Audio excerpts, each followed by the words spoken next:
Hi, this is Zach here with the weekend edition of the US Chartbreakers here at Zach's Traders Cafe. It is Sunday, the 10th of March.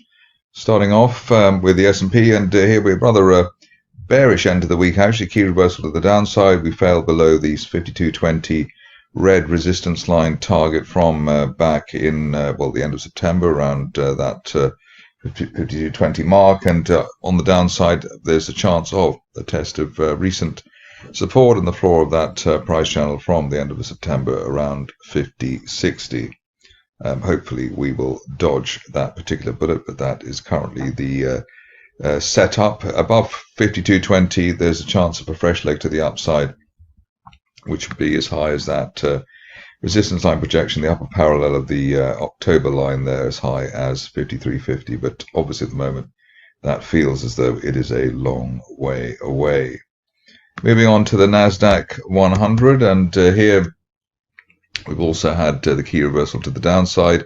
Initial support here around 17,800 at the floor of that rising October trend channel. Below that, then there's a risk of filling the gap, the February gap, and hitting the 50-day line around 17,450. But at the moment, still within that rising pattern, and we have the chance at least of a move up to that 18,600 level, which is the red resistance line projection from last September.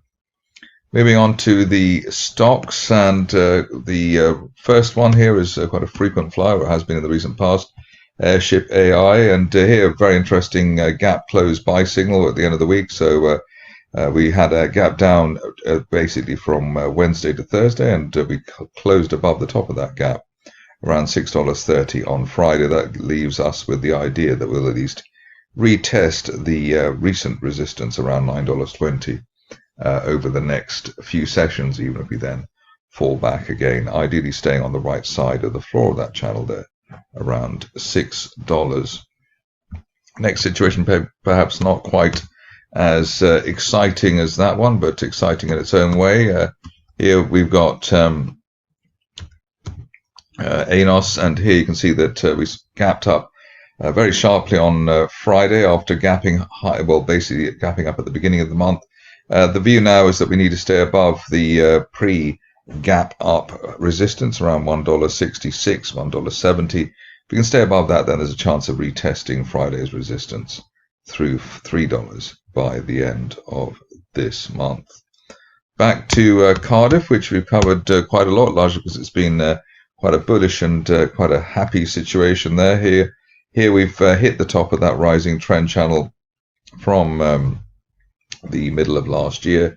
In fact, the channel there basically from the middle of the summer or the end of the summer there in August. Above that, we're looking for a fresh leg to the upside. So above basically the $4 area, looking for up to $5.50, which would be the upper parallel of that rising trend channel that we've had since last summer. In fact, the way I've drawn it, that we're looking at a $6 plus target, maybe as soon as the end of next month.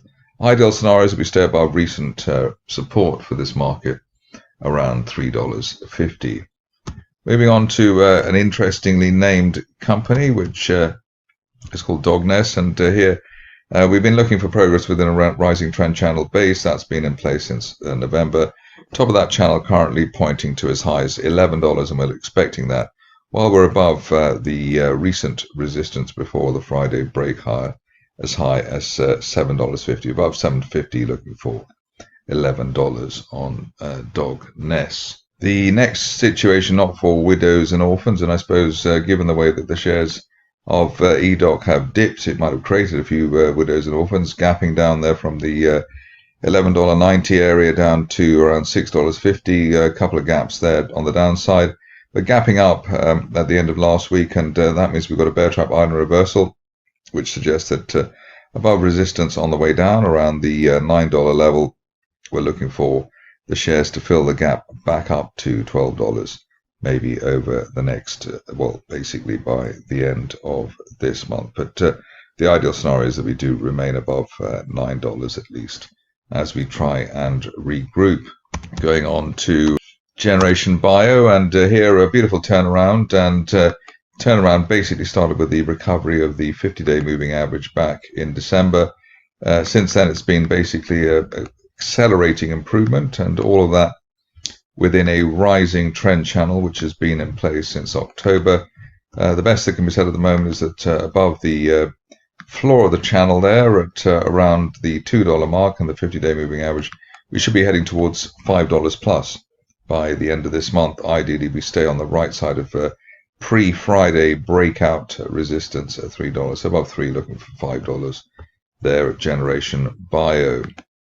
Another riser that has had decent momentum in the recent past is Gulf Island, and here setting the seal with the unfilled gap to the upside on Friday. You can see that previously we had that rising trend channel base, and we were looking for 4 to 450, I suppose.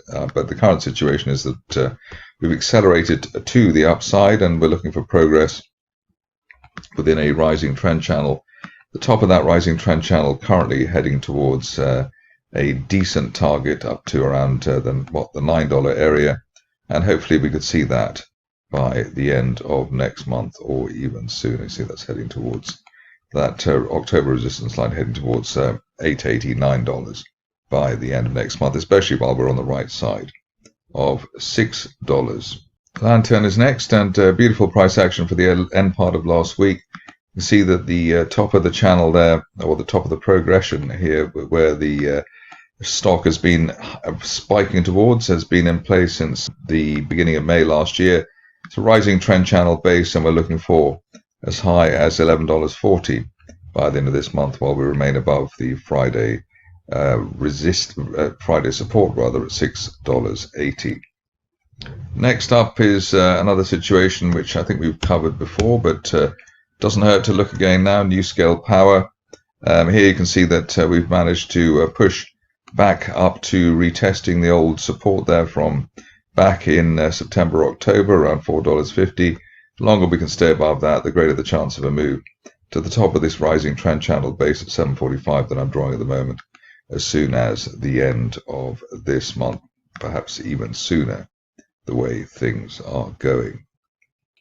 Next up on the list is a stock called NWTN, and here we've got a U-shaped reversal, looking for the shares to head back towards the old support there back in January at $6, and looking for that while we remain above the pre-Friday breakout zone at $3.50. So above $3.50, roughly looking for $6 at NWTN. The next situation is one that we have in the form of Psyence Biomedical, and here bear trap island reversal, in fact double one, because we gapped down twice and gapped up on Friday. The view at the moment is that ideally we stay above the old resistance on the way down around $1.60. Above that we can expect a retest or a partial retest up to $4.60 and the top of that January gap down that hurt Psyence Biomedical so much at the time. Interesting name and interesting chart in the form of Smith and Wesson rather. Here we've had a massive gap to the upside, rising trend channel. That's been in place since back in June. Top of the channel there is heading towards as high as $18.80, which we're looking for over the next week or two, while we're above the mid-range of Friday around the $16.30 level.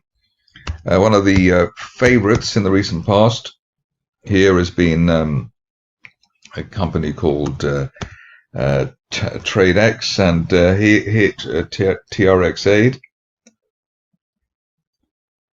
a company which has done very well over the recent past, which we've been following here, is called Trxade Health, and here you can see that we've hit second major target there around $25.50. Above that, looking for a fresh leg to the upside, and an April 2022 resistance line projection as high as $40 by the end of next month or even sooner. Ideally we stay on the right side of that old June-July peak through the $20 area. Finishing off with a decent riser, and here it comes in the form of BP, and here you can see that it's obviously having a difficult time of it in the recent past, but we have managed to break through the 50-day moving average. That's around $3 at the $3.40 level, and above that we're looking for progress within a broadening triangle base, the floor of that which is heading towards $1.50, but the upper part looking for as high as $6 by the end of next month. That's it for me today. More updates during the week.